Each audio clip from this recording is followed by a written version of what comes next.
So when they reached out to me, they said, we needed to speak about African identity and just general expression. So I said, I'm coming to meet people that are from different fields.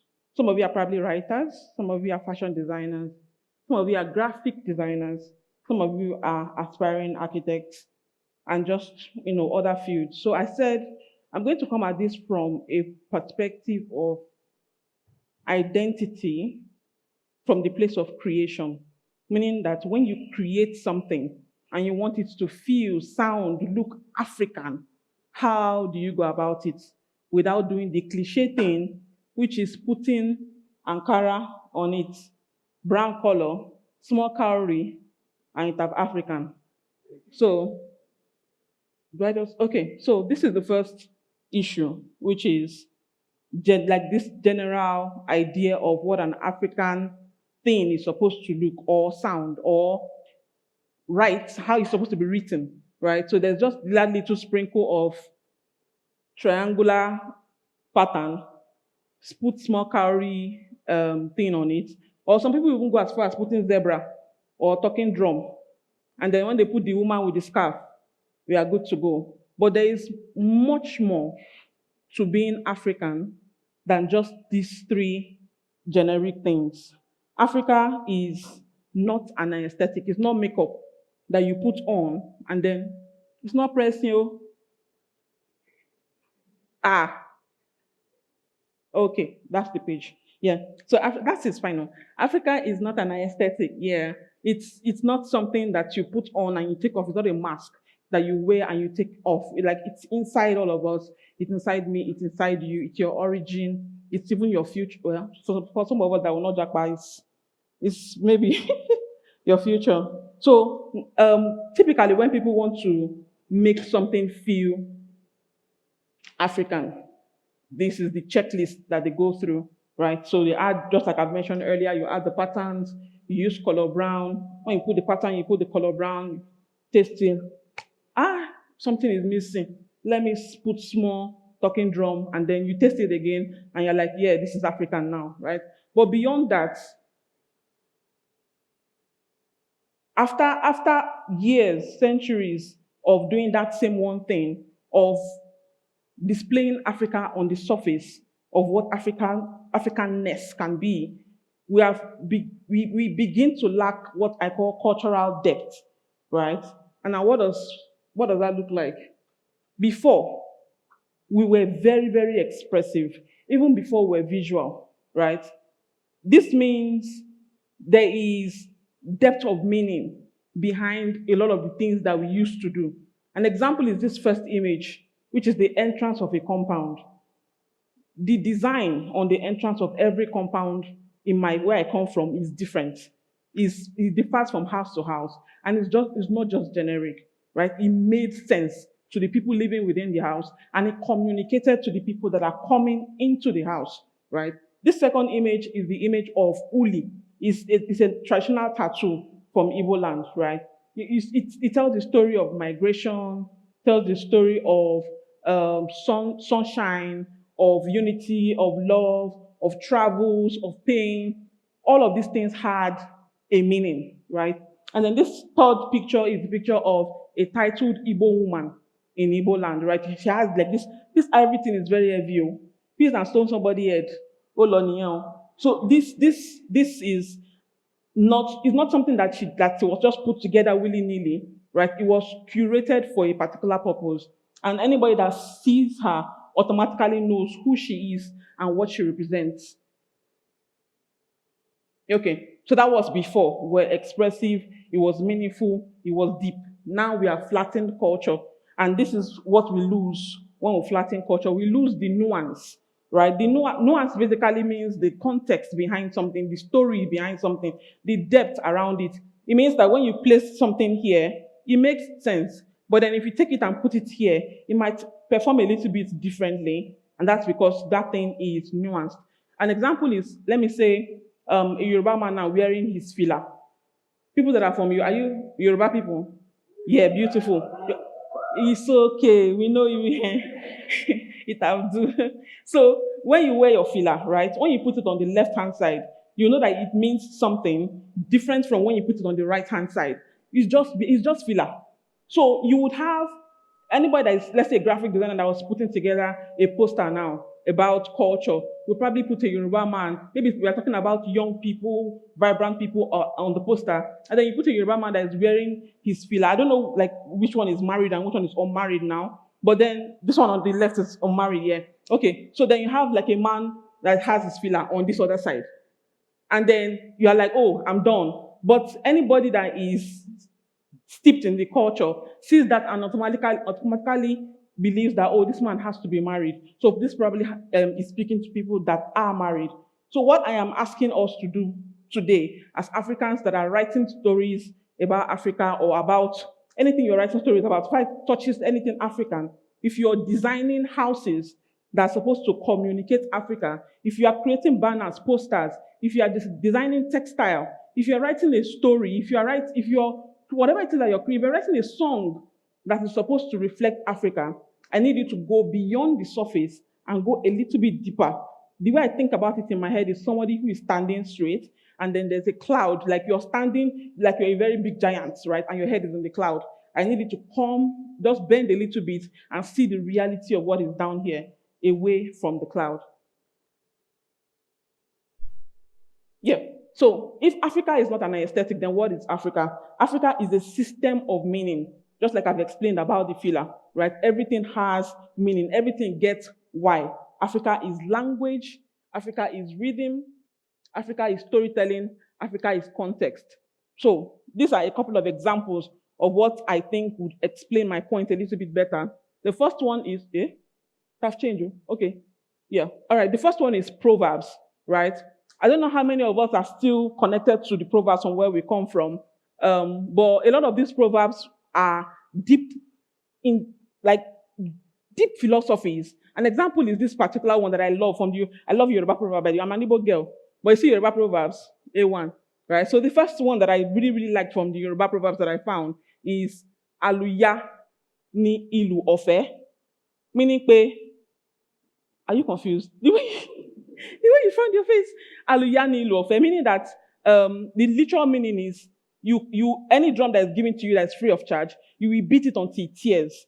So it's talking about self-respect and self-preservation, right? That if you sell yourself cheap to other people, they will treat you as cheap, and then they would literally mess you up, right? The same.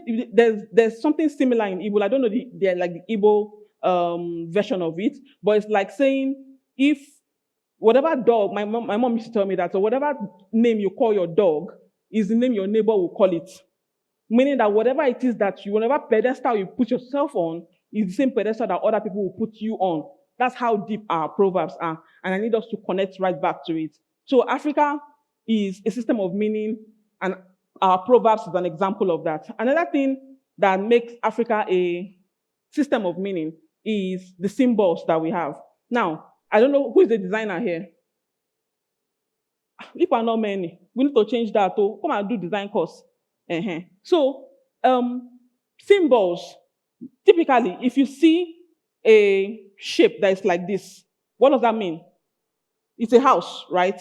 If you see a symbol, a vector shape, whatever, of something that's like this, it's a house. But in African semiotics or semiology, semiology is the study of symbols and the meaning behind them, right? So African semiotics, when it comes to symbolism, it's not like that. It's not literal like that. An example is this shape that you're seeing. This is called Aya, and it's from the Adinkra symbols, right? The meaning of Aya is fern, F-E-R-N.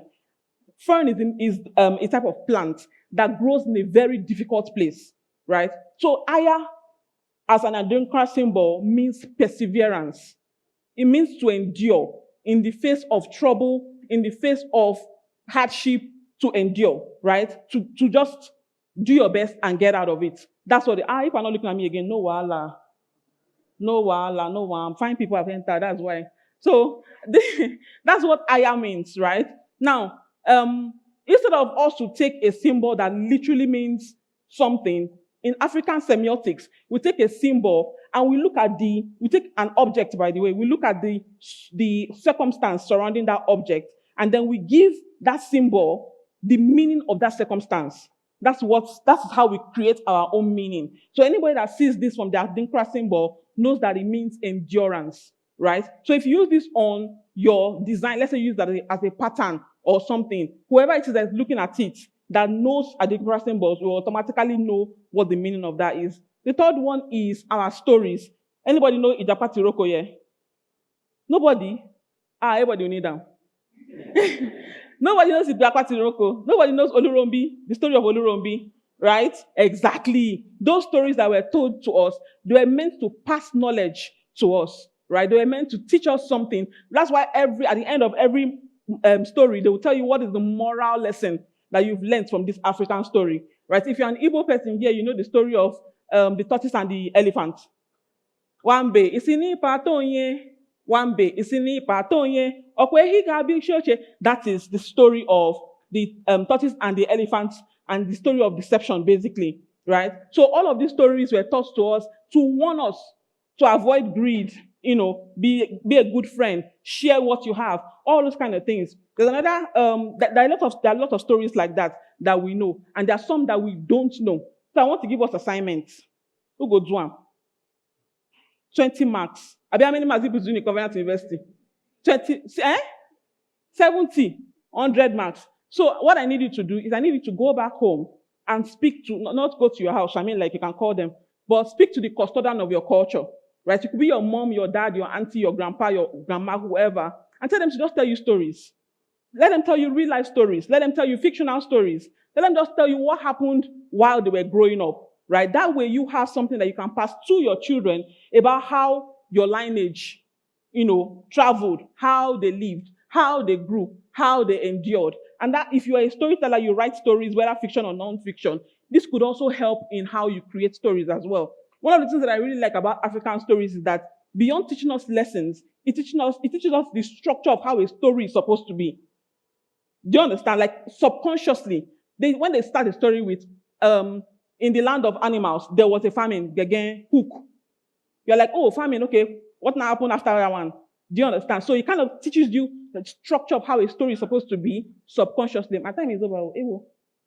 Let's quickly race through the rest. How do we bring back meaning? Like I said, Africa is beginning. Africa is a system of meaning. There's only people here that know this, all of you here. So we'll start with reframing, right? Instead of asking ourselves, how is this supposed to look African, right? We ask the question changes to, what does this mean in an African context? So just quickly, after reframing, we follow with context. Basically, we ask ourselves that who is this thing we are creating? Who is it for? Is it for young people, old people? Is it for kids? Is it for whatever, men? Is it for women? Rather, that way you can start your research from there, right? Second question is, what cultural movement, behavior, or belief does this particular thing I'm creating, what does this sit in? So that way you can explore that belief and draw inspiration from it. The third question under this is, what is the real life equivalent of this experience? Where has it happened before? Draw inspiration from there, right? The second thing after following with context, is this thing working? Okay. Translate and don't transfer. Transfer is what you currently do. If you want to create anything that's African, you transfer the visual into what you're creating without understanding the translation or the idea behind it. Oh, okay, let's quickly wrap up then. Translate, not transfer, create. Can I give you guys the slides? Is that okay? Okay, so just quickly, create for behavior, not just visuals. Use language intentionally, meaning that when you want to create something for a certain tribe of people or certain people from a certain location, there's a way they speak that you can actually include into whatever you're creating. Let meaning drive visual decisions. Instead of just picking something willy-nilly, picking cowrie. What does cowrie mean that you put in your design? What does cowrie mean when you put in your story, right? All of these things has meaning beyond just what is on the surface. Then engage with culture, not just extract from it. Meaning that you can have conversations with people that are in that culture, right? I gave my design students an assignment, and I told them, look, I need you to go and look for examples of visual communication from your culture. And some of them did the good job of speaking with their parents and asking them these questions. And they were able to, beyond just I wasn't really bothered about the outcome of the assignment. I wanted them to connect with someone that is older than them. And that's what we used to do. We used to live in communities where the younger people connected with their elders on a very deep level, and they were able to pass wisdom down to them quickly. Accept that depth is slower. When you want to like really do research, you want to do something that carries deep meaning, it's not going to be fast. It's not a viral moment. It's not a TikTok video, 1 minute and it's done. No, it takes a lot of time, right? And when you create something that has depth of meaning, it goes further than just you. In fact, you might even unknowingly start a movement, which I think I have done in some cases. Start a movement that other people carry, and then it becomes a thing across board. These are the things that you should keep in mind. Culture, when you want to create for culture, create with thinking, create with expression before you even start opening whatever software you use. Africa or Africanness is not a pattern. It's meaning, it's culture, it's deeper than what is on the surface. My name is Chukwu Adeze Victoria.